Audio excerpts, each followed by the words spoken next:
Hi, Sherry. Hey, Barbara, how are you this evening? Hey, good. Good. Do you go by Barbara Jean? What do you go by? Um, Typically Barbara. Okay. I live in the South, so it's typically Barbara Jean down here. Yes, yes. I use that for my author name because a another French woman, a very famous French cook and another writer have that in France. So I thought I'll just go ahead and use my middle name. Well, I love that. That is amazing. Well, let me give a proper introduction, and I'm also going to make a few announcements, and then we'll get underway. Great. But before I do that, let me ask you, have you ever been in a space before? Nope, first time. Okay, so let me give you a little um, walk around the shop, as I like to say. So, down at the bottom left, which is a toggle you already found, which is a request for a microphone. But once you get a microphone, it becomes a toggle to turn your microphone on and off. Then next to it is a magic wand, and that's where your sound effects are, which we try to stay away from during our interviews because it can be a little crazy. Then next to that is two little people. It's Okay. a little icon with two little people, and that just shows you who's in the space and what they're doing in the space, if they're hosting, co-hosting, speakers, etc. Next to that is a little heart, and that's your emojis for the space. So you'll see people throw up some emojis, and that's how they're finding them as we have the space go on.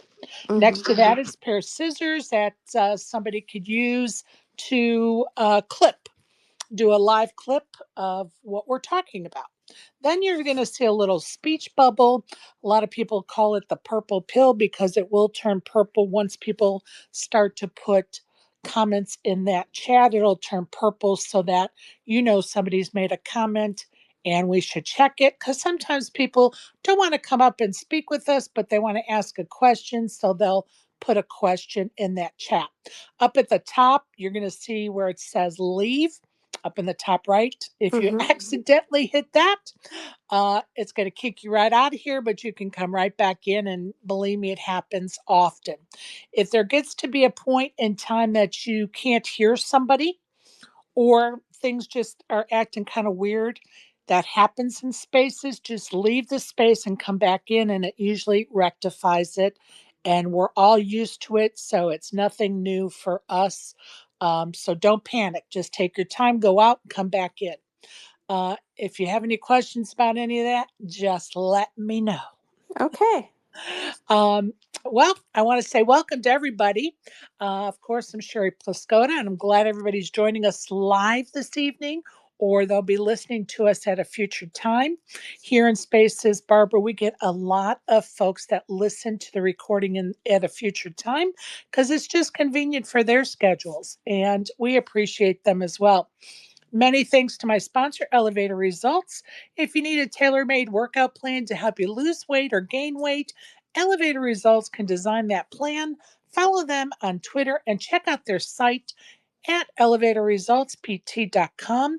Also, a reminder you can find the recordings of my past spaces, including the interviews I did at the poker.org mobile lounge, studio in their poker.org lounge. You can find all those on my YouTube channel at Sherry Pluskota 9212.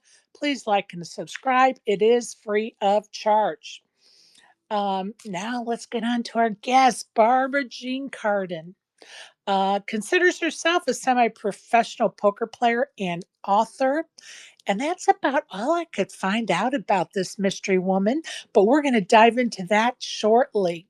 Barbara is listed on the Hendon Mob as having over $309,000 in total live earnings with a best live cash a little over $43,000 for her 33rd, for her third place finish in the $1,650 WPT championship in 2014.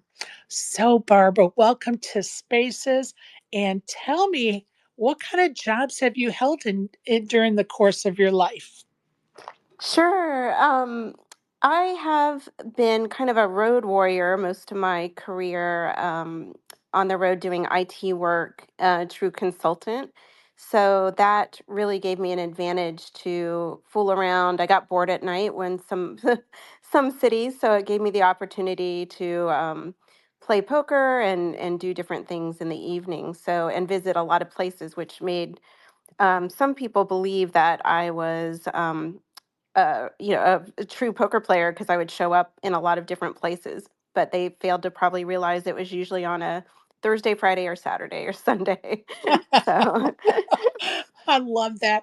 I kind of got the finger pointed to me at times too, because I too traveled a lot with my daughter when she was playing in a sport, and I would go in the evenings and play some poker. And so I got to go to a lot of different places to play poker. And like people thought that I was on the road and for poker, and I wasn't. It was just kind of a break from why I actually was on the road.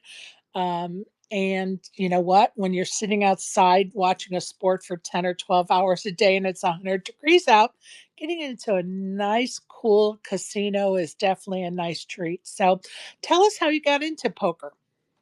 yeah, so I know your featured picture has the book, and I know we're going to talk about that, but Yep. the book does reflect a little bit of my true life at the beginning.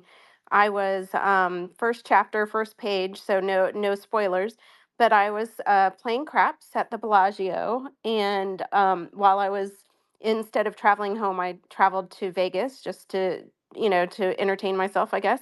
Love crap, still do. And a poker player kind of bumped me or wanted my spot, and so anyway, we had words and ended up winning a lot of money. We had a good night after a bad start, and had had an early, I guess, an early breakfast.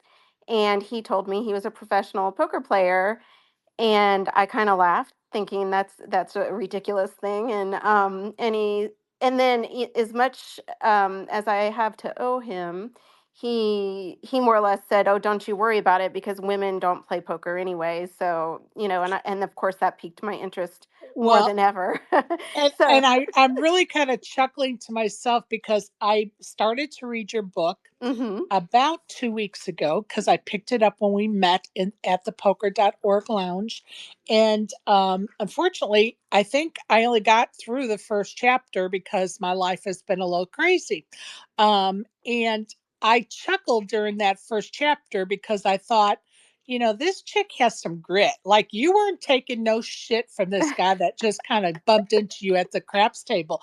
And I love it. I absolutely love it because, a lot of times women say, oh, we're such badasses and we're so strong and, we don't. But then I hear so many of them or read so many posts that they make and they're really not that strong. They're kind of weak minded and they're anxious and they're this and they're that. And, you know, if we're truly strong women, we're not taking shit from nobody.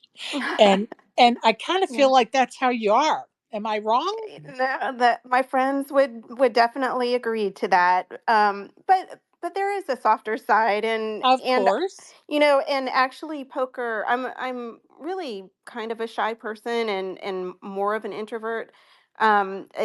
It's kind of ironic that I like to play games with a large amount of people around, but it really did poker really did help bring out the shyness and really did make me kind of overcome some of the introverted aspects of who I am, and has made me a lot stronger. I So love that. Love yeah. that. And I think it probably does a lot for more people than we think, not only females, but males too. I feel like it probably, because when you sit down at that poker table, when you get started, nobody knows you. So your persona is whatever you make it that day for that table. And I used to have a lot of fun Some may say I'm a little dramatic. I don't know, maybe. But I used to have a lot of fun just goofing around at the table and trying to push a narrative to see how far I could push it before somebody would just finally call me out and say, "You're full of shit." Like, there's no way. And I would have to say the best story I have about that, if I can insert a story about myself right now, Sure. is being in Atlantic City with a friend of mine whose husband gave me direct orders that she needed to sit at a cash game with me because he wanted her to play cash more often and she was nervous. So we sat at that table playing cash, and within a half an hour, I had those guys thinking that I had been upstairs in a room for the last 2 weeks taking poker lessons, and that every move I would make, I would say, "Oh, this was in chapter 3. I'm pretty sure this is what my coach wanted me to do. That was in chapter 3." And I would say crap like that. And of course, my friend is trying not to laugh. And they were buying it. Like, they thought this was the first time I'd ever played live poker, that I'd been in a room getting coached for the last 2 weeks, and Yeah, I stacked all of them, and never once did any of them call me out on my bullshit that kept getting more complicated in their minds than mine. I was just pushing I the love that. Yeah, no, I've played games, and especially being in different cities. You know, I've kind of played games with some, people I know, or tell different stories just to right? see what will happen. And I think I went along with a guy friend of mine that said, "Oh, we're here for the jewelry convention or something," and just and I do a pretty good job at being dim-witted and like, "Oh, honey," Right. and I won't say we hustled anybody, but we've had some fun with things Well, like and that. what's so funny is at one point, the dealers change out or whatever. At one point, one of the dealers looked at me and said, "Who is coaching you?" They're a great coach. We need to hire him or That's her. what he Right? said to me. "Who is coaching you?" Because I had this mound of chips in front of me, and all of his regulars kept busting to me, and I kept stacking them. And he literally looked at me and said, "Who is your coach? Who is coaching you?" And I said, "Oh, we'll talk about that later." And I kind of gave him a wink, like it's a Yeah. joke. You know what I mean? It I was I so I funny. learned, yeah, some lady, and it was LA when I was younger, actually told me, just keep saying, "I'm so lucky, I'm so lucky," and and they'll start to believe it. And Exactly. And yeah, for me, it was just the fun of, these people are supposed to be so intuitive, paying attention, watching my every move. They were so clueless as to what I was doing. Like, nobody was paying attention. I Like, love it. it was Yeah. such a lesson on, people really are not paying attention. They really are not at a poker table, because I was saying such stuff that was so convoluted that within 30 seconds, you should have been saying to yourself, "This lady's so full of crap." And not one of them caught on. And my poor friend, she was trying not to laugh. And I would just keep looking at her like, "Be quiet, be quiet. I'm trying to see how far this will go." Anyway, enough about that story. As you can see, it just brings me great joy, the memory of that night. But anyway, um, in your bio, it states that you're an avid traveler. What's the furthest you've traveled to play poker? Um, Probably, let's see. Oh, I know. To Hong Kong. Trying to think of what it's that island. Singapore? No, right north of Hong Kong. Yeah, I'm drawing a blank, but right around Hong Kong, and that was actually really hilarious. Where I didn't speak any language of any sort other than English, and Right. I had brought the wrong amount to the table, and more or less they were whispering, and I had to go get more money. And it's not a, like, no lie, I think I got like kings the second hand, so whatever, I got the right amount to play whatever their lowest. It was like 8-16 Hong Kong game or something. So one guy raises a little bit, and I kind of looked at the chips funny, and I just put them all in like I didn't know what I was doing. So they called me, and then I think I tripled up, and I'm like, "Let's go! This is now we can play." Now you have enough chips, don't you? Yeah, yeah. So that was a lot of fun.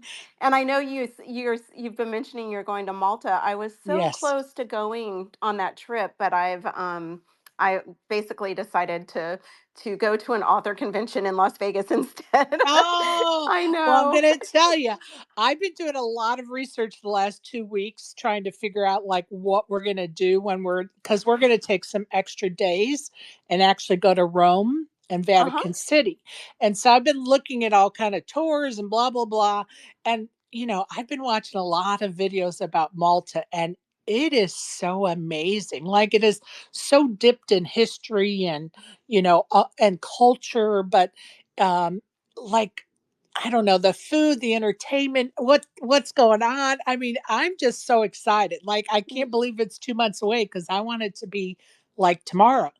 You're gonna love it. Yeah, I actually went there for my 30th birthday, and Nice. not to play poker, but yeah, Malta is very, very easy. Everybody speaks English, and I believe they were the first country to accept the US as a country, and they're very proud of that. If I'm not mistaken, I'm pretty sure that's true. Oh, And interesting. yeah, so it's lovely Mediterranean area. So I maybe next year you'll have to tell us all about it. I'm sure you will. Well, and I'm So, hoping, fingers crossed, um, really the reason I'm even getting to go is my friend Yvonne Montenegro is the owner and operator of the Malta Poker Festival, and she gave me a Malta poker package to give away at our meetup game this summer. And lucky enough for me, my son's name was pulled out of the drawing and won that package. So of course I get to be his plus one. Who else would it be? how awesome. But don't tell him I said that because of course he would say his girlfriend. But anyway, uh Yeah, there's an Aruba trip I think I'm going to the month after that, and I've never been to Aruba, so I'm pretty excited about that one. it should be great. And I was alluding to we're going to keep our fingers crossed that maybe we'll have a spring Malta package to give away at our December meetup game. So fingers crossed, people that are listening, that I'll be there in October, and hopefully I can maybe twist a little arm, but I don't really need to because she just came to me with that offer. So, fingers crossed we can have another package to give away and somebody else will have that chance in the spring. Okay, now tell me if there's a place. I know you just said you're going to go to Aruba for the WSOP. Is there anywhere else in the world you would like to go to play poker? Yeah, for sure. I have never been to Australia, so that's pretty high on my list. I would love to Mine go play too. there. I've heard it's beautiful. And I actually write about Monte Carlo in the book, and I've never truly played there. I would really, really love to go play there as well. Boy, woman, I think you must be reading my notes of places I'd like to go. I would also add that to that list, the Irish Poker Festival. Oh, that's almost a given that I've got scheduled next year in April, I think it is, 2026. Nice. So that and Taiwan, which was not high on my list, but some others are going that I said, sure, why not? Let's wrap it Oh, into the Asian good for you. area. And Yeah. they're really trying to kick off poker in Asia right now. Like there's a big force of companies trying to really kick it off in Asia right now. I think the games will be awesome. Yeah, And for sure. yeah, so All right. Let's talk about I when looking at your mob list of accomplishments. I saw no limit events. Do you play many mixed games or no? yes, I do. And I have been talk about nervous and a new player. I've been holding back a little bit to basically invest in four figures in mixed events. But I'm lucky enough to be in Tampa, surrounded by a lot of mixed game players, and even did a mixed game league Nice. that they run here in Tampa all year, and they being this great group of really nice people. Very, they love to take your money, of course, but no, we gives you practice on a lower level, Right. and I actually kind of got more excited about the game, especially when you switch. It just makes your kind of that excitement when you learn No Limit, how it's all new and No Limit now most of us can do with blindfolded, but this, you if you're new to mixed games, you just have to really think about it. What's the best hand? I had a friend of mine that actually used to make cards that said, "Barb, this is the nuts," and I love so it. yeah. I So love it. I really enjoy it, and I've been playing online mixed games just in a safe environment, where. But Sure. I'm excited to that now they're making less expensive some mixed games a little less expensive on during the summer and bigger times. So I can't wait to really dig in and try more mixed games. Well, I love that. And Yeah. I've made a commitment to really focus on Raz, um, and maybe play a Raz tournament next summer. But so far, that's not going too well because I haven't played one hand of Raz since I made that commitment. I've just been too busy. So hopefully, here I Yeah. will get on the Razmobile, as I'd like to say. This summer you cashed 5 events at the WSOP, which was a nice improvement from last year where you had 2 caches. Is there anything you did over the last year to contribute to that improvement? Well, I've always been working most of the time when I'm in Las Vegas. So and I work East Coast hours. I'm blessed enough to be able to work remotely. So, my day usually starts about 6 a.m. Right. and I am pretty disciplined. If I lose in poker, I try to get away from the chaos and do it again the next day. So when I run deep, usually I'm dragging a little bit sleep wise, but I think I really had a good year where my mindset is a little bit better. I think I was excited to be there, and really this was the year that I thought I would spend more time on poker. I don't really think truly I've done anything different. I will say I'm probably a little more relaxed. Um, Nice. just among other things with life and finances and things that I could just, not get as I think in the past I might have been super super tight and worried about making those min caches, and I think I'm at a turning point now where I'm definitely taking more risks and trying I won't say harder, but just have a different mindset, which I think is important. Good for you. And Yeah. what do you do to improve your game? Do you like to watch videos, read books? Do you have a coach? I think I worked closely with friends that were very successful in the past. And then I'm always listening to like actually podcast and Right. like, sometimes I've heard you talk about being in social with the headphones on and stuff, but really my time, I try to use it as best I can because I do feel like I'm always busy. So if you see me playing poker, I'm either listening to a book or a poker, I'm like always trying to learn and just usually have my ears plugged to something, watching videos and really all the different training material I can get my hands on. Good for So you. yeah, yeah. And It- we all learn. I'm preaching to the choir. We all learn different ways, right? And if that's what works for you, I mean, go for it. Do more yeah. of it. Before I continue on, I'm going to introduce you to a couple of folks and see if they have any questions they'd like to ask you before I move on to your books and your series of books that you're writing. So, those of you I'm going to introduce. If you could not bring up her books right now, but if you have any other questions, that would be great, or comments. Dana, we'll start with you. Dana and Barbara. Barbara Jean, Hey, Dana. it's nice to finally actually speak with you. Um, I've been following you on the I, socials I, for a while I'm now, nodding and my head. I can't say Dana's been one of my biggest fans, and I was like, who is this person? And I so appreciate it. oh, girl, you're welcome. I haven't read the book, guilty, but I Yeah, can't wait to hear about it. And actually, I'm in the Tampa region as well, so it should be easy for us to cross paths soon, and I do look forward to that. likewise. Um, I'm just enjoying listening. I that book sounding like a hot romance novel right off the It's start. not So too steamy. There's a little love. Yeah, it's a little mix of that, and it's a balance, because I didn't want to make it too pokery.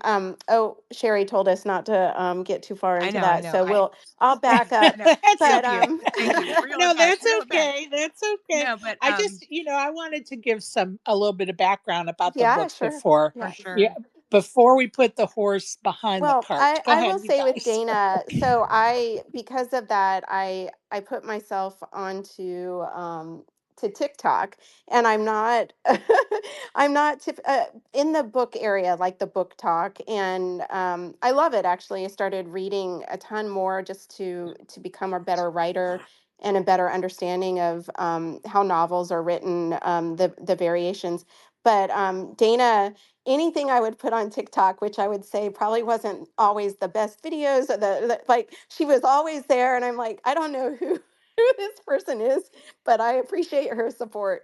And now I feel like we're besties. I don't know what else I can say. Yeah, So we're social media buds, there you go.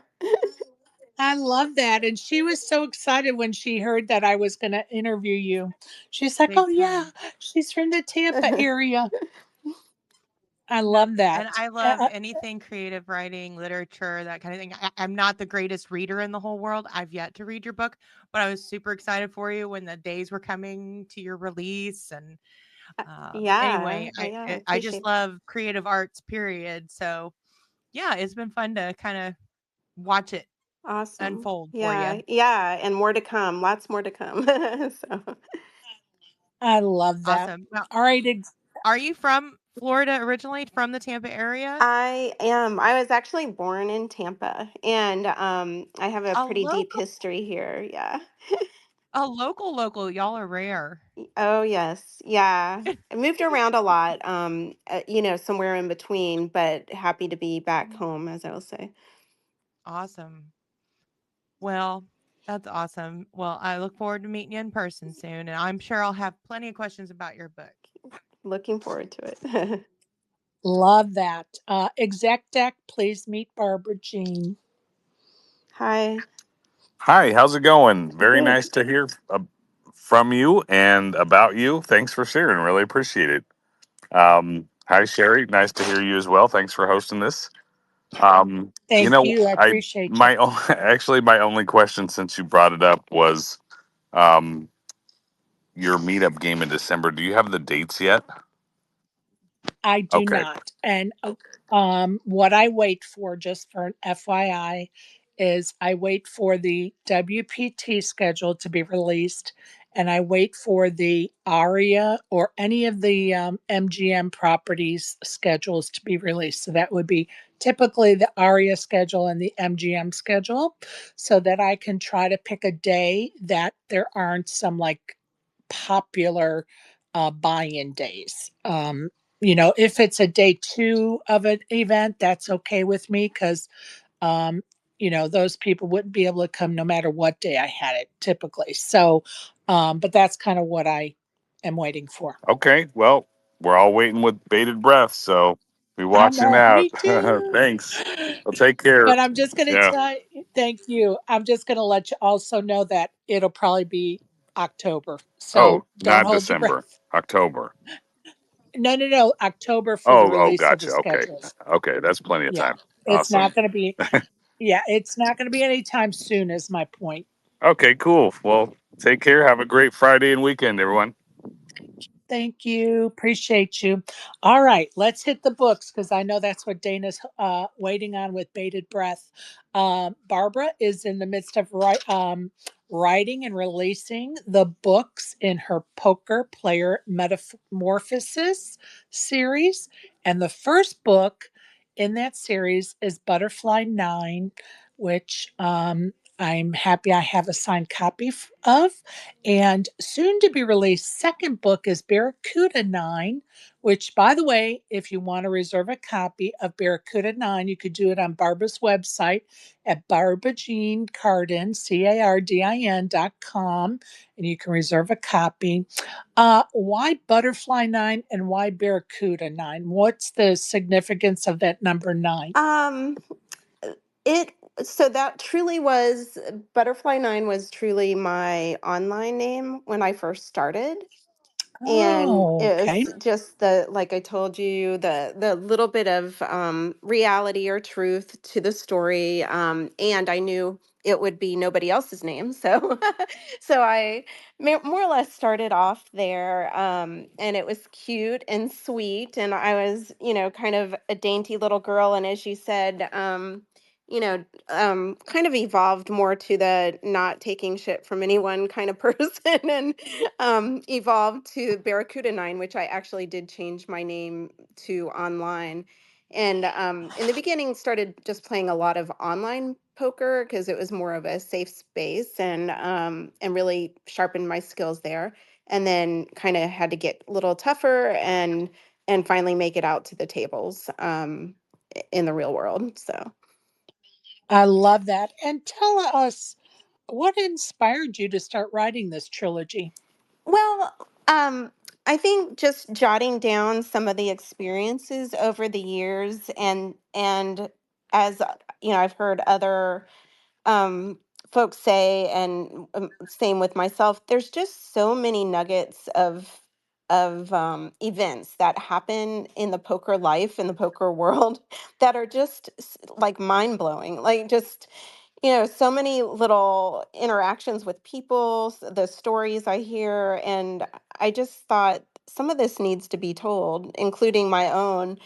And really wanted to, actually, I've always wanted to be a writer, so really learn how to tell the stories in a way that's enjoyable to folks, and both men and women. But it is a little bit more of an angle of for women to build that confidence and to step out and take chances, and learn, I guess, how poker can help their entire life. How it really is fulfilling, and is just a learning mechanism to that can be used in business. I think, in the office, so many different ways, day to day. So, Life yeah, lessons, for right? sure. Yeah. And there are a lot of parallels. I For me it was the parallels between playing poker and the world of sports. I've been heavily involved with sports my whole life. Um, and there were a lot of parallels of things that athletes do to prepare for competition that I felt as a poker player would benefit me to do, like sleep well, eat well, take walks and get your blood circulating, and being prepared, right? And so I get it. I think there's lots of parallels in life, and poker power. I think they've now, it used to be Poker Power. I think they've changed it now to Poker Power. They go into the business world and they teach poker to women in business so they can see the parallels of, the game of poker and how it would apply in their business life. And I think there are a lot of parallels. So, what is one of the unexpected things about being a writer that you may have learned in your writing journey? I think, so I think the biggest thing is everybody's got a story, how we've talked about. There are so many interesting things, but when I first started writing, and I went to a writer's class actually in New York City, one of the better writing classes. I thought I'm going to do this. I'm going to dive in, become a great writer. And my first review of, say, chapter one, the feedback was, this is very dry. This is like reading a business document. In my mind, I write all sorts of documents for my job and consulting.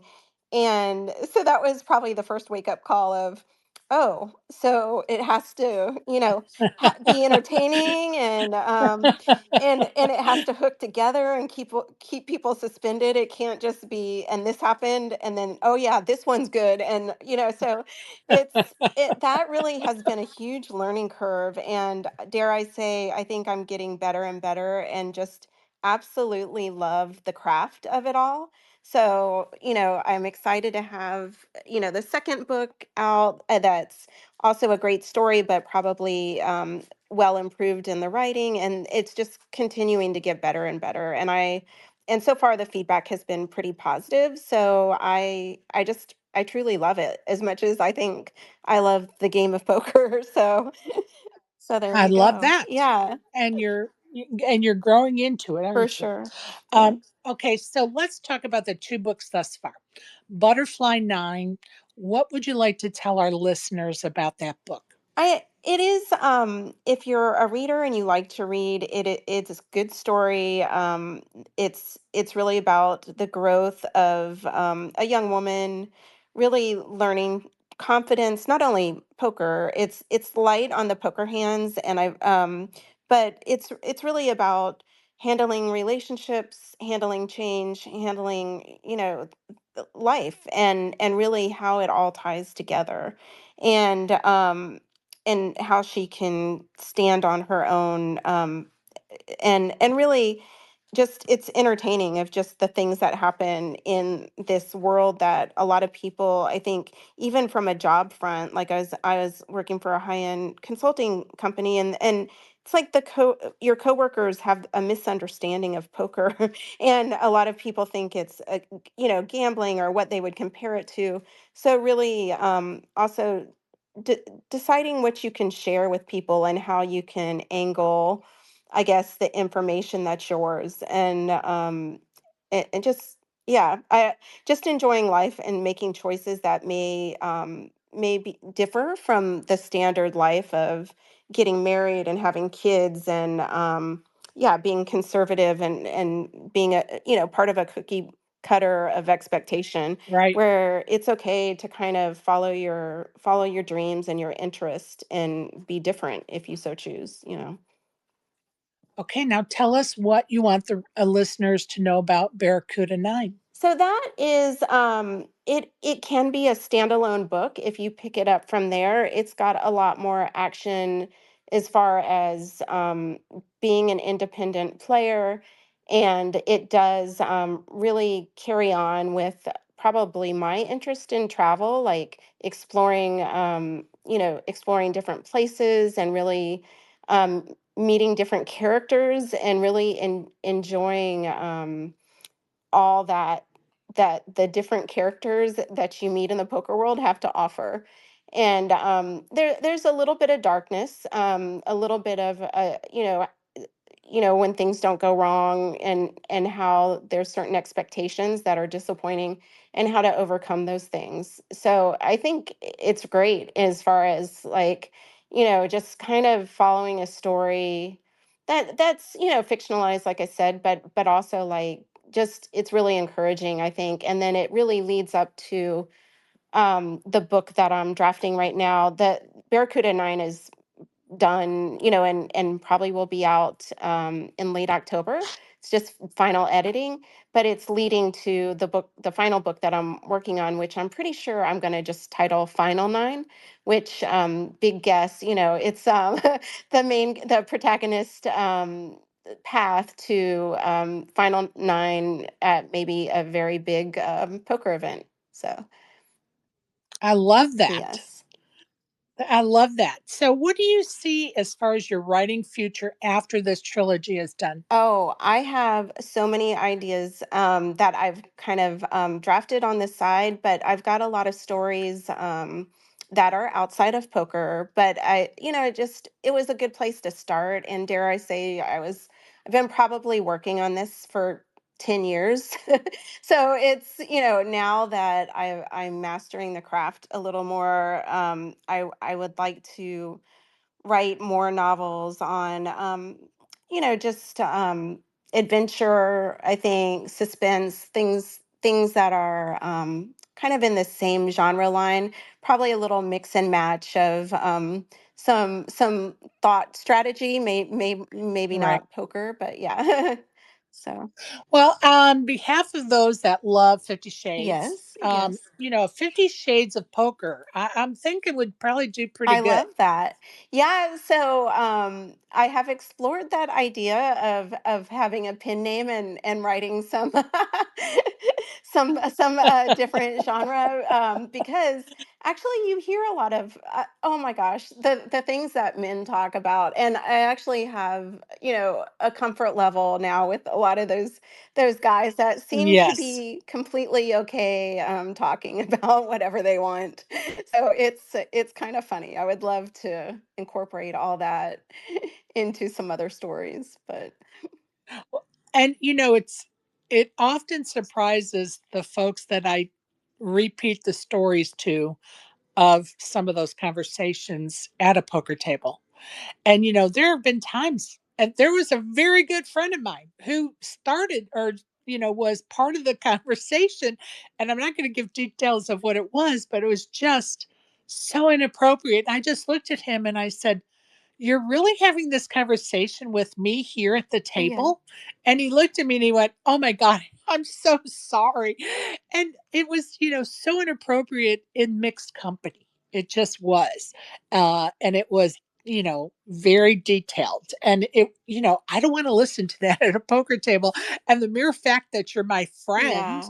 and know that I work to, you know, um, hopefully encourage women to play poker and feel like it's a safe place.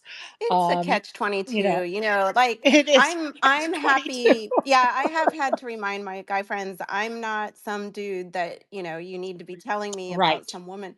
But but at the same time, we want to be accepted, and we want to play with the guys. We want to play actually with everybody, right? So Right. it's it's not something I would do or you would do about talking, personal things like that. But it's to me, I'm okay that they're comfortable saying whatever they want to do. It's if I wanted to really be treated like a lady, I probably would not stay. I Well, and I don't yeah. even think for me it's being treated like a lady. It's just I don't want to hear I that. hear you. Like Yeah, and I just don't want to hear it. And you're my friend, and you should know me well enough to know I would not want to hear yeah. it. And I I can probably count on two fingers that I have said something like that to somebody. And the other one was he was just so inappropriate to another gentleman at the table, um, with a Brokeback Mountain type of comment. And he actually used those words. And, no, we're not having Yeah, it. yeah.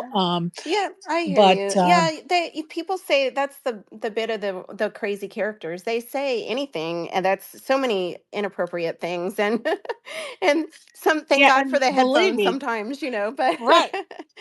And believe me, we've all heard comments that you're just like, "Oh, did you really have to say that?" And you just blow it off and you just keep moving down the right. tracks. We've all been there. But there's just some times that you're like, no, this is unacceptable." But anyway, let's move it on along. Dana, I'm going to go back to you. Did you have any questions or comments or about the books? You've been following that journey. Actually, pretty much all the questions I had about the book have been answered about the second book coming Perfect. out too. I had a comment about the 50 Shades of Poker. Like, we could Let's go hear it. with thriller, we could go with romantic comedy, we could go with, hot romance novel, we could go all of the above. Well, how But about I'll let you start the but fan I don't. club and the fan sometimes yeah, readers suggest that what they want to hear or what they want to listen to read. So, oh, Well, and my audience right now is going, Sherry, we don't want to listen to this right now because most of this audience are my male audience yes. members. No, I've had a lot of Well, men read the book, by the way, and they quite like it, and they appreciate a woman's cool. perspective. They think it's very interesting, and so hopefully it's for all Oh, and I'm audience. going to tell you Yeah. um, that I would recommend for the men to read your book. I just started Butterfly 9. Like I said, I think I've made it through the first chapter just because my life's been busy. But I would definitely recommend it to anybody to read. I think that it's enjoyable for sure for anybody. I don't think you have to be just a female to read the book for sure. Go ahead, Dana. Hmm. Oh, and Barbara, if you need a voiceover artist for your books on tape, girl, I got you. Okay, Just well, let me we'll know. talk. And I was gonna say, And I'm not even kidding. I'm very serious. that is part of the next project. I've had a lot of poker players that say, I would love to read, but I'm an audio person. So that is the next stage of getting all of the books on audio for people to listen to. I myself, as I Love that. mentioned, I listen to a lot of books while I play poker. So. All right, I just want to point out in the Jumbotron, and for those that don't know what that is, it's if you scroll up toward the top, I pinned a picture. If you tap on it, it'll enlarge it, and you'll see the hotel I'm going to stay at in Malta. Just because we had been talking about it earlier, I thought I would post that. Is something I came across the other day when I was researching, and I was like, "Oh, that's my hotel. Looks like it's going to be pretty amazing." So, thought I'd share that with you Wow. guys. Um, Barbara, do you have any type of routine leading up to, maybe a couple hours before entering a tournament? Do you have any routine? I I try to keep a quiet. This is very probably unusual, but I like to clear my head and like I said, I'm you know being around a lot of people. Unlike I know you like listening to you and talking, and probably a lot of people that play poker are very much extroverts. They like engaging with people, and I do very much enjoy that, and if it's a good group of people at a table, I feed off that and it's wonderful, but sometimes that's not always the case. So I kind of almost like running a marathon or something, like I do this kind of almost tapering off of silence and like meditation to some extent. Sometimes it is true meditation, sometimes it's just a quietness, and Right? that kind of little bit of quiet downtime before a tournament really helps me make it through a 12-hour day if that's what it takes, and that's a little bit of my routine, and probably a nice big cup of coffee and a good rest that serves me well. And I've really been actually researching this. I talked to a couple guys that wear that aura ring, saying, well, what does it tell Yep. you if, say you don't get a good night's sleep? So what, like, what are you going to do? And more than one poker player told me that's a pro. They told me I don't play. I tell myself I'm not conditioned to play, which I think that's extreme in my mind, because some of us only have so many days to play, especially if we're traveling. But I did find that fascinating, and I haven't purchased an Aura ring yet, but I'm very curious about that, and I would like to kind of monitor whether, sometimes when you wake up and you feel exhausted and you're not quite sure why, I'm very curious about that. So with mine, as far as my current routine, I just try to make sure I clear my head before whatever I might face, because you never Right. know. But I might add that as well, and really kind of start researching how well I slept, and following my gut on how I'm feeling. Interesting. Yeah. Um, Interesting. And I am a firm believer. And it took me probably maybe 2 trips to the WSOP, um, before going back maybe the third year. And before I said to myself, you know, I live in a state we don't have gambling. So when I have to travel if I want to play poker or craps or slot machine, I have to travel. And so, back then I would go to Vegas and, you want to get it all in. So you're burning the candle at both ends and you're playing cash and then you go play a tournament and then you go back to the cash table and then you may get 4 or 5 hours of sleep and then you're back at it again Yeah. the next day. Right. And so I want to say I can't remember if it was the second year or the third year I went to the WSOP. Before I went, I started making a schedule, and it was just a calendar that I would write down, maybe 3 or 4 tournaments each day that I was going to be in Vegas. And the night before, I would look at that schedule and decide what I was going to play the next day. But part of that was, have I been sleeping?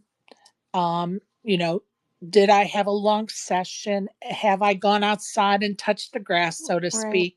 Have I done other things? And I really made a conscious effort to monitor what I was doing Right.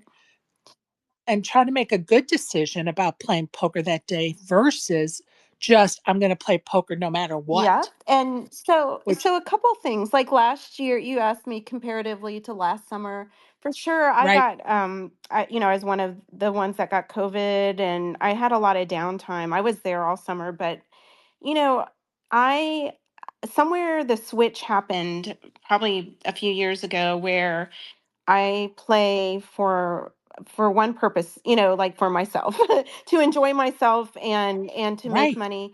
And I had another friend like this summer, for instance, that say he busted a tournament and then he went to another tournament and then he did this for like I don't know, 15 hours, like because he was only going to be there for 1 week and he was trying to just force it. And the poor person, You're trying to get it all it squeezed into this he was time. Like exhausted. there's never going to be another poker Yeah, exactly. game as long as you'll play. So it's like what do you have to prove? Like he said something to Ex- the extent like I want to mark that I was here. Like he wanted some kind of, cash on the Hendon mob and like who cares? Like at this point it's really maybe that's important, but I really think it's kind of how you take care of yourself and say you right, don't play for 3 days because you're not feeling well, and then you feel great on that last day, and you put all your energy into that. It's just I just see it time and time again. These people that are exhausted or they go a little bit out of their mind deliriously, especially during the summer, during the World Series, like going from one spot to the other, and somehow I don't know. I figured out a while ago that that's not what I want to do, and I think right. that should be, even though we might think it's obvious, people should think about that. Well, and you don't until you go through it. Like until I went home after that, 10 days or whatever, 2 weeks or a week, well, however I was long I was there, so exhausted. I was like, why am I so exhausted? Like poker's not going anywhere. Like, why did I even do that to myself? And then it was like, is that really good for then I started thinking through it. Is this really good for my poker? Do you think I did better or worse because I'm trying to cram in so much poker because I love it so much and I don't have it back home. Yeah. So I felt like I just had to cram it in, right?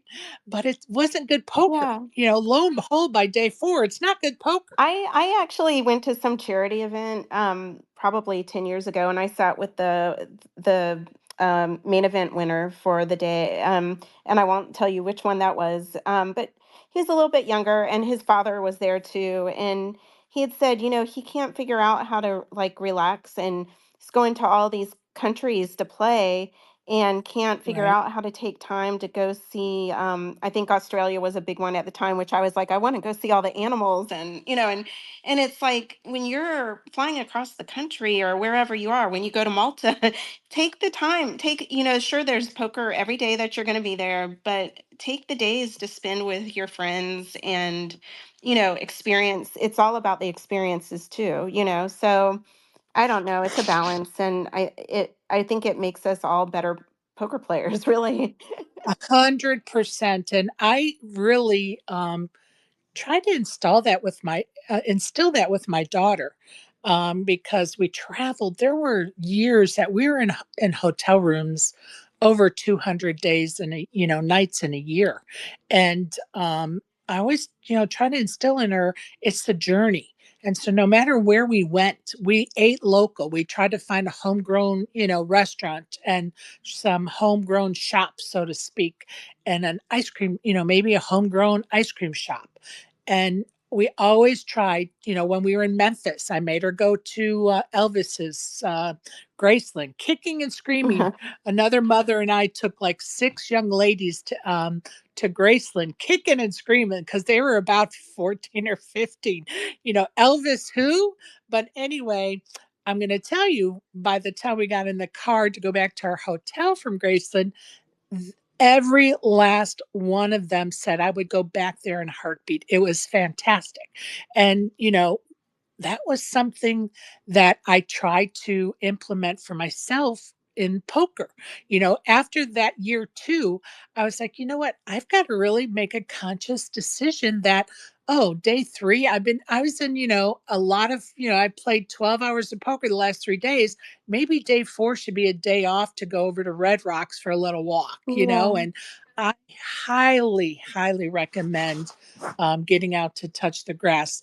I try to, incorporate that when we do our summer coverage or even the WPT coverage to remind people that, yeah, you got to do some other things. Go see a show, go out for dinner with Yeah. friends.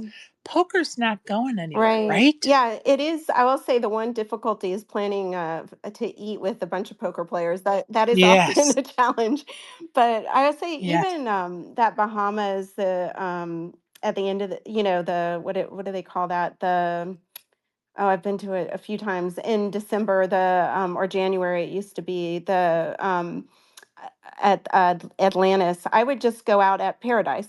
I would just go out to the Paradise. Yep. water, and I met actually the dealers don't get much of a break, but I think over the years even meeting the dealers that travel and the floor people, they're just it's building relationships that really carry a long way when you're actually playing in other places. They've Some of these people I've known well over a decade, and if there's ever an issue, them, you've seen them in their bathing Yes. suit, or whatever it is, which it's just really it's like having another family, and it's really been great. So it's take the time. Yeah, it's hard. If the opportunity approaches you, like sometimes it is difficult to pull away or to figure out where those moments are, but just build the consciousness, be aware, and try to find those times. So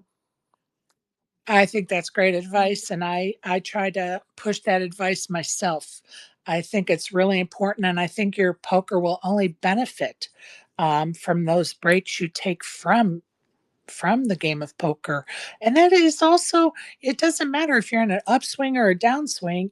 It's just your brain needs a rest from it sometimes. And it's only going to help you. It's never going to hurt you, in my opinion, yeah. anyway. Um, are there any players that you kind of, maybe fangirl over that you hope to meet on the felt one day? Oh, there. Who do I really? Joey Ingram is probably I just listening to him. I've never met him in person, and I don't even know if he plays anymore, but if I were ever, like, I don't go too crazy over, the star poker players anymore. Right.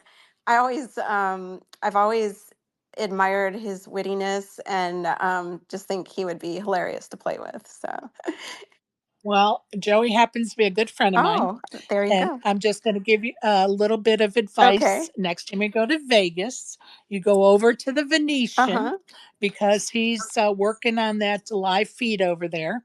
So look at their schedule and go over there and, you know, just walk up to him and introduce yourself. Or if I'm having a meetup game, come because sometimes he comes to the meetup game, or ask me if he's coming. I'll let you know if he's RSVP'd or not.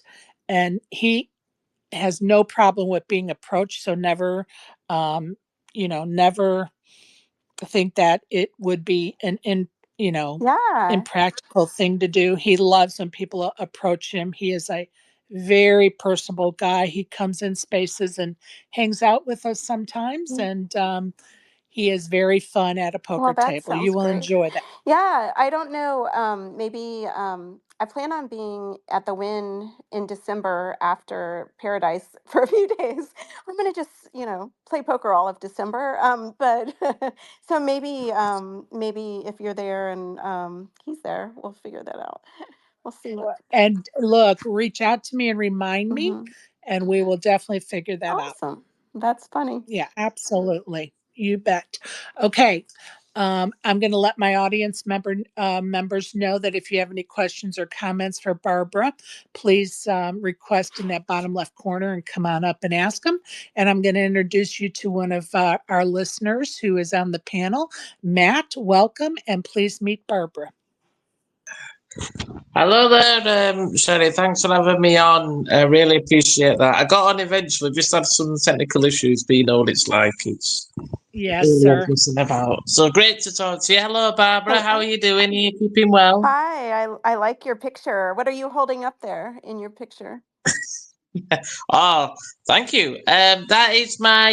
I'm just giving a thumbs up for people to give them a Oh, bit of oh, okay. positive energy. But it was when I was at an awards evening. Years ago, we were celebrating some a charitable donation that we all made due for bowel cancer. We raised over in our money £50,000. Oh, wow, wow. So where are you from? I'm from. Have you heard of Leeds I in United I have Kingdom? heard of that. Yeah. Yeah, that's awesome. It's very sweet. So, how did you first get involved with poker, Barbara? So I was a craps player. I spent some time at the craps table, and I met a poker player there for the first time. I happened to be there during the World Series in 2005 and had no idea what it was about. And then he he actually offered to take me out on a date, which I thought was a date. The day after I met him, after we had breakfast together, actually, but he said, "Meet me in the poker room at the Bellagio. Like, come to the high end room." And I have absolutely no idea. I thought he was so arrogant, thinking, "Oh, they're gonna know where he is or who he is or whatever." And it was kind of weird. And then it turned out I had dinner with, I think, 5 or 6 poker players that night. And I was like, "Okay, I'm very interested in this game, but I'm not interested in you." But that's more or less how the game got sparked for me. I think one of the guys said, "I won, $300,000 yesterday," and I thought, "Okay, let's figure out how to do this." I love that so much. Go ahead, Matt. Did you have any other questions? Wow, just shocked about the $300,000. That's quite something. Yeah, That's pretty yeah. And cool. I was like, "Why don't you, yeah, celebrate or go do," I really had no concept of, there's another game tomorrow kind of so yeah, it was a big learning curve, but I was very excited about learning how to play from that point on.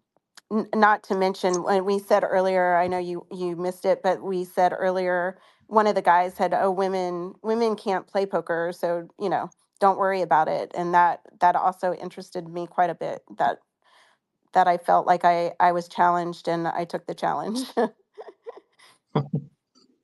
Sounds good. Well, to be fair, I think for poker, I think it's good that there is more women involved. I think I think what they're trying to do is they're trying to make it more of a balance for both men and women. So I think it's good. But the women's poker tournaments I've been enjoying as well, and I know Sherry, you've been a part of some of them, I have. Thank you. and they're really good. They're great to watch. Barbara, if you could choose 3 poker players, professional, past or present. Who would they be and why? Oh, to play with or my favorites? Either or, whichever you prefer.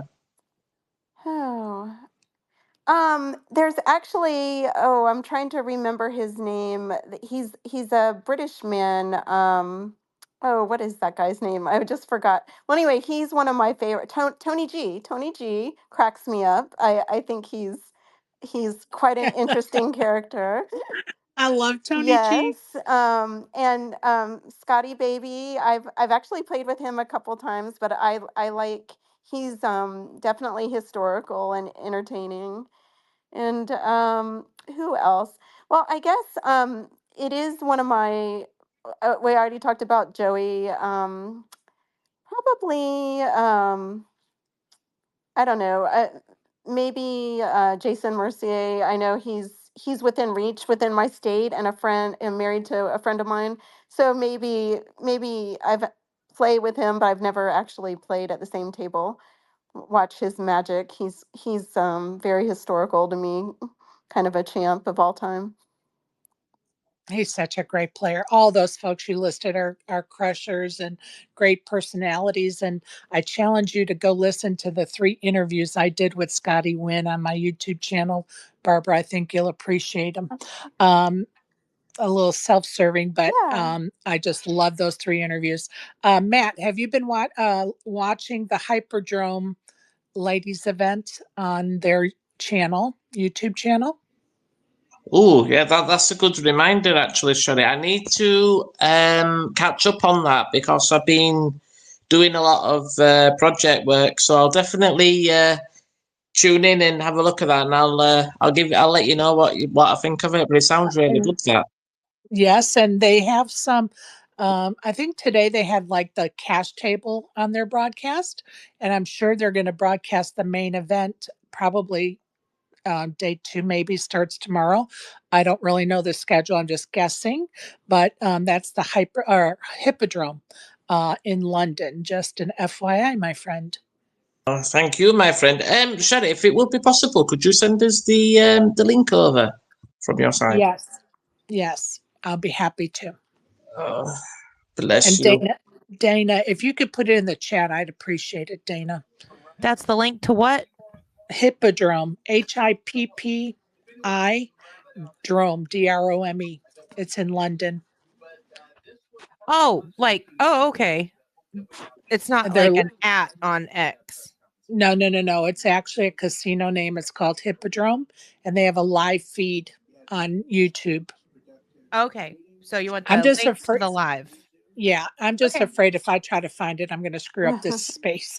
Because I already have one, so yeah, don't yeah, touch anything. I'll be right back. yeah, that's my theory. I'm sticking to it because Twitter messes with these spaces sometimes, and when the host tries to do something outside of this space, we get booted and it goes down, and it's just a royal pain in the hiney. So anyway, Matt, were you finished with your questions?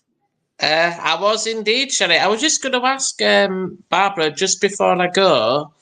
Have you ever been to the United Kingdom? Out of interest. Oh, well, I will tell you a small secret. When I was young, I was actually engaged to somebody from the UK. So I did visit a few times, but it was before my poker life. So I actually have never played in the UK or London. I'm so curious. So I think I would really like it. I know, I think they're having a big event this week, I want to say, in London. But I hope to travel more to play poker, and maybe I'll see you over there. Yes, they do have a big event. That's what I was alluding to. And Dana, hopefully, will find the Okay. link to their YouTube channel and put it in our. And if not, I'll get it in my feed after we close out the space. All right, let's. Are you familiar with rapid fire, Barbara? A little bit, yeah, yeah. Okay, I'm going to give you 2 Okay, choices. I'm scared. You can you can pick one of the 2 Okay, choices, or you can okay, pass. I always let people off the hook. okay. All right. comedic movies, or Hallmark Oh movies? God, the first comedy. Pizza or Pizza. burgers? Summer or winter? Summer. Read a book or write a book? Oh God, write a book. Do the dishes or do the cooking? Oh, dishes. Neither. Make a reservation should have been the answer. Yes. Beach or mountains? Beach. Gummy bears or Sour Patch Kids? Sour Patch Kids. Texting or a phone Phone call? call. Thank you. That wasn't so bad, Not at was it? all. No, I'm a Florida girl, so you're gonna probably, yeah, warm weather and beaches and are are the center here. Well, of Yeah. course. And you are a natural born citizen there. So, guess what? The chances that you like the mountains more than the beach are probably pretty Then low. I would be moving. And I don't Or, mind the heat in Vegas during the summer, so I can stand it just fine. you, you know what? I don't either. People, I'll be like, let's go hiking. And they're like, it's 115 Yeah. today. I'm like, Yeah. so? Give me that hot rock massage. I don't mind. Yes, yes, yes, yes, yes, yes. All right. What is the most times you've rebought into a tournament? Um, well, you're not a series like in a single day, probably. Yes, just like one. Yeah. Yeah, probably the most is three, but that might have been one time in my entire life. Like I'm usually one and done, or it's kind of a splurge for me to do twice. All right. I'm going to tell you why I asked the question. Uh, in the spring, or maybe it was late winter, we started having a discussion about rebuys and amount of rebuys because a friend of mine was down in Biloxi and actually rebought into a $400 tournament 36 times. So, if I were to say to you, the world of poker is putting a new rule into place and we want your input. We're going to we're going to limit the number of rebuys into all tournaments in the world. How many rebuys do you think players should be allowed? Okay, so my answer is probably not in agreement with a lot of others, and I will say, as a seasoned player, and understanding people have different bankrolls, I think I do like having unlimited buy-ins. I think if the person wants to spend that much money, then they're contributing to the prize pool, and they're playing like a fool and good. I actually would hope I'm at that person's table to get a chance to double up or whatever. I know it's tough for some people, but I do I like those maniacs. It feeds the prize pool, and if they can afford it, then that's great for them. I can't, and a lot of other people can't. So you just kind of have to navigate around them until you hopefully find the right opportunity. And that's just my opinion. I know it's not in agreement with a lot of others, but as far as limiting buy-ins, but I like the idea of having more money in the Okay, prize pool. perfect. Yeah. Okay, perfect. I appreciate your honesty on that topic. Dana, I'm going to go back to you. And anyone in the audience, if you have any comments or questions for Barbara, request that microphone for sure. Dana, any other questions or comments for Barbara? What's your next poker stop? Um, Are you taking a break? Are you hanging around Tampa for I a just while? got back from Hollywood. I was down there for just a short time. My intention, I had hoped to play that their main event, the 5,000, and I actually talked to Jessica Dolly, actually, who is a very successful female poker player, about the field and just the cost, and even trying to satellite. And It's just one of the Mm. tougher fields, more concentrated, I guess, of better players than say even like the main event at the World Series. So, so kind of made a decision to skip that one and play the lower events. And then Aruba is in September, so that's probably my next big focus, and just kind of play a little bit in Tampa, take a break, and then get ready for all that's going to happen, in for the rest of the year, which is a lot. Like back in Vegas in November for the NAPT, and then and that author meeting I was telling you about, and then the win and the Bahamas in December. So it's kind of a lot coming up. So I'm doing that, kind of tapering off a little bit, and then get ready for the end of the year. Excellent. Yeah. Very cool. I really don't have too many other questions for you, but I just I can't wait to see what's next for you. Yeah, we'll be in touch, and I'm sure I'll be playing locally, most likely. It's so hard to go back to the Hard Rock locally in Tampa after like super great run tournaments like in Hollywood and stuff. But I'll probably go back Yeah. to my little, Saturday $200 tournament tomorrow or something Mhm. like that. Maybe, and if I'm feeling good and I had enough sleep, kind of thing that we talked about. Well, I'll let you know if I get down to the dog track. That's what I call it. It's a dog track, Yeah. but they don't have dog track racing anymore. But down to the Derby, I'll let you know. I mean, it's not the Hard Rock or anything, but it's somewhat of a closer drive for me. I'm up in Spring Hill, Okay, so sure. And but yeah, I make it I out there usually once in a try while. to play like weekdays. Okay, So sure. Love that.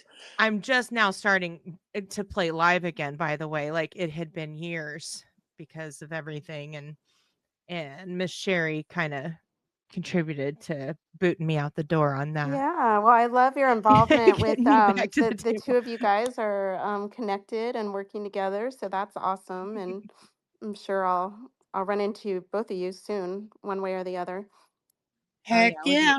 trouble. Yeah. Heck yeah. Bringing women to the felt. Let's go, ladies. Yeah. All right, Barbara. I know you played the main event this year Yeah. and you finished 996 and cashed out 20K. How many times have you played the main event? So that was my second time of playing that event. I had played another $10,000 event back in, I think, at Foxwoods years ago. So, Right. but that main event, I had told myself at one point in time that I would never play unless I won a seat. So I did win a seat last year, and I think I made it to the third day and did not cash. And this year, I I basically was doing well enough that I just decided to not play the satellites and just buy in, because I was like, it was really a time issue of trying to work hard and work on my book. And so anyway, I'm very grateful that I did make it to day 4. And I will say, I'm proud of that, but I also I feel like I could have played a lot better. I think I just, I fell into that category of people that want to cash, and I think I could have gone much deeper if I took more chances towards the end. But I was so that's just, you know um something that I can improve on myself. And like I've said before earlier, I strongly believe you play for yourself, but I think there were a lot of people supporting me, and it was a big deal, I think, to try to cash. But I do still reflect on that a lot. And hopefully if I play again next year, actually, I can't think of a reason why I would never play again. I really want to try to play it every year. It's a great experience, and I met some really fantastic people. So I'm looking forward to that, and just playing full out, I think, and maybe not worrying about yeah, about min caching or anything else, just like trying to play my absolute best. So Love yeah. that. Lessons learned, right? Lessons Yeah. learned. Yeah. Love that. All right. Matt, any last questions or comments? Oh, well, I couldn't top those questions there. So I'm gonna I'm going to have to go, but it's been an absolute pleasure. Barbara, it's been lovely talking to you. Good luck with whatever you're up to in the poker world. I've just followed you on Twitter as well, so I'll be keeping tabs. And Sherry, Oh, great. always a pleasure, and I'll speak to you soon. Bye, Thank you, Matt. Matt. Appreciate you. Appreciate you, my friend. All right, Toodaloo. we're gonna end it, you guys. Dana, do you have any last questions or comments? No, this was fantastic. I've really had a great time tonight. Thank you so much. Barbara, I Me look too. forward to catching up with you and reading your book. It's Awesome. in my wish list, and Yeah. I can't wait for the next one. I'm gonna read it before the next one comes out, I promise. Well, it's yeah, I'm doing final edits all the way up till September 1st for Oh, Barracuda wow. 9. So you better hurry up. The other one's coming soon. Okay, okay, okay. I've been warned. Get that caboose in gear, lady. Barbara, are there any things you'd like to tell us about or share with us before we end this interview? I think we covered a lot of ground. It was nice. I appreciate, like, I wasn't quite sure what to expect, but it was nice to kind of randomly speak on a few different issues and topics, which was nice. And I've been listening to you a little bit about the different opinions, I think, of the multiple buy-ins. And I did notice that Jonathan H, the listener, was all 100% and hands up. So I had one agreeer. So I do think it's great that you do the survey from, different mindsets, and basically that we're always just trying to improve the rules and the process of poker. So I think that's awesome, Sherry, that Thank that you you. talk to people about different things, like different topics like that. So Well, I appreciate your kind words, and I think it's important to have those conversations because the only way the world of poker gets better for us is to have those conversations. And for me, when I looked at that topic, there's a lot of layers to it, and I'm always thinking of the new players and how would a new player feel when this guy's sitting at their table and is going all in blindly until he, makes 100,000 or right, busts.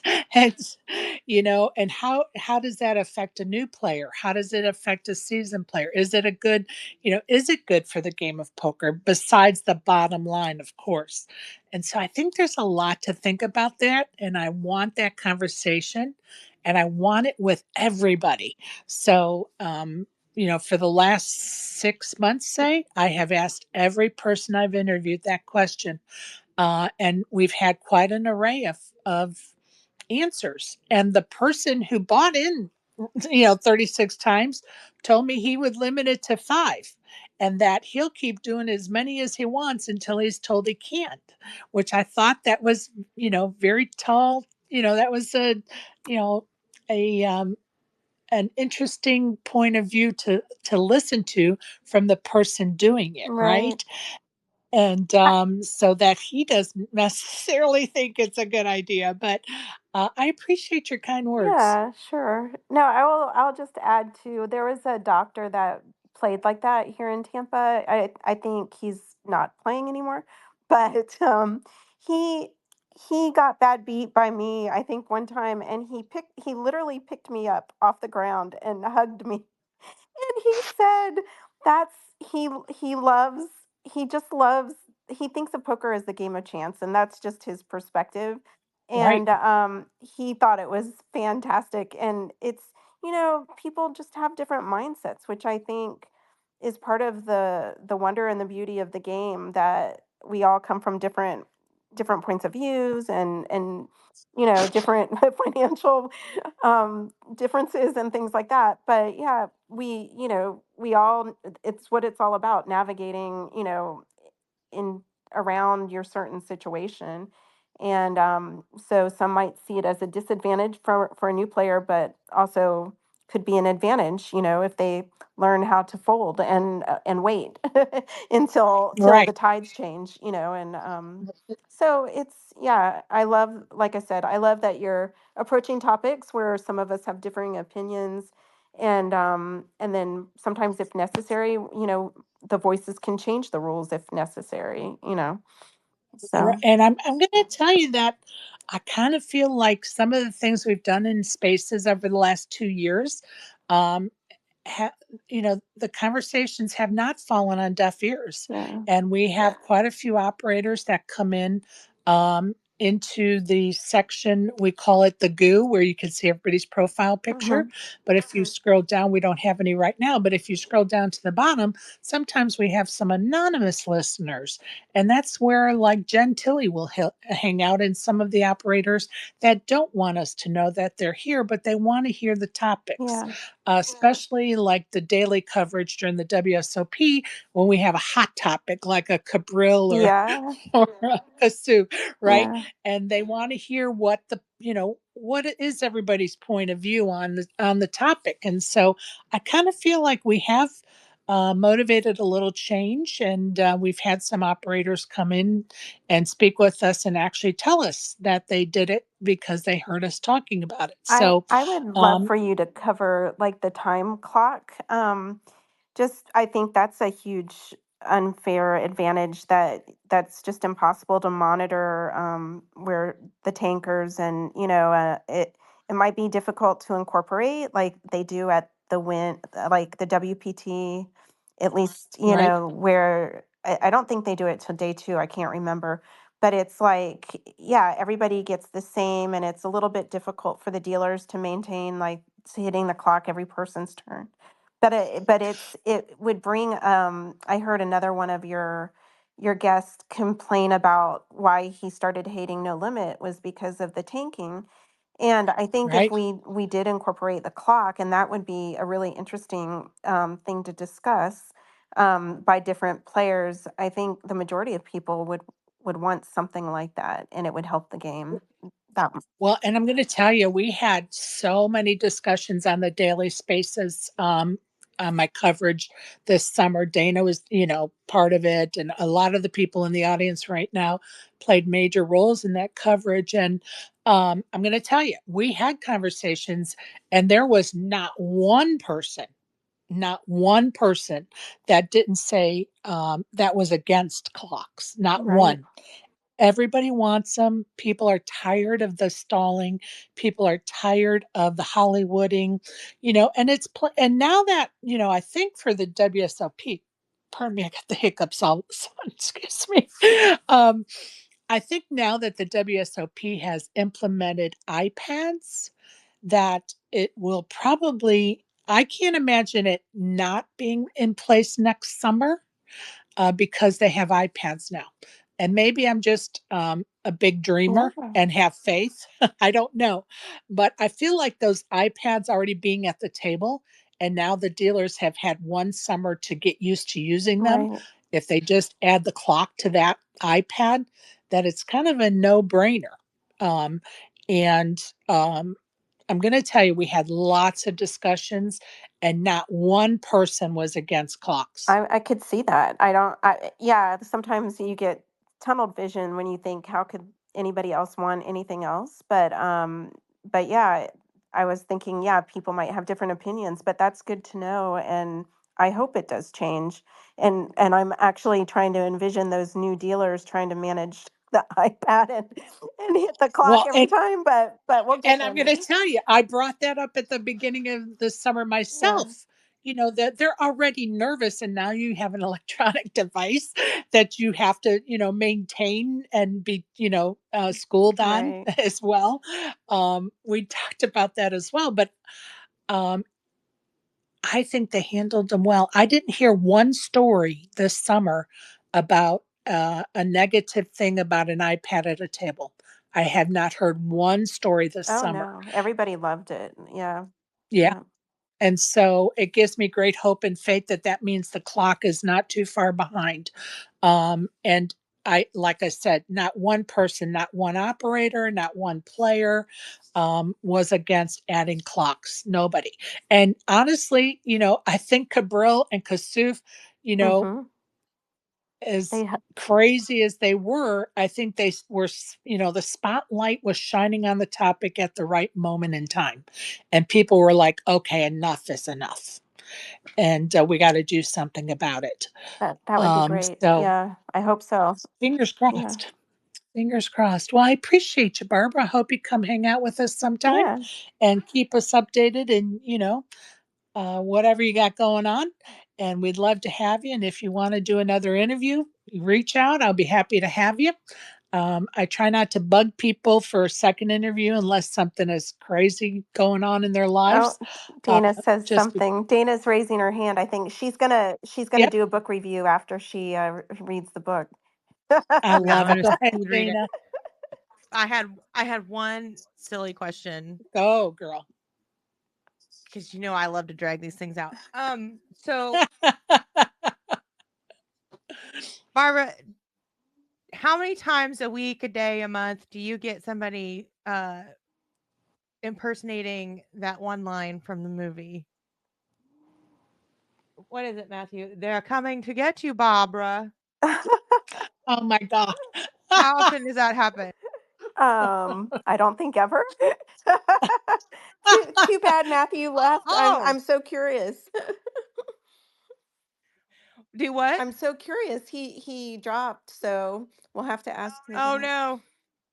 Oh, he was probably having IT issues, unfortunately. Yeah, that's funny. What's that movie called? Yeah, Night of the Living Dead.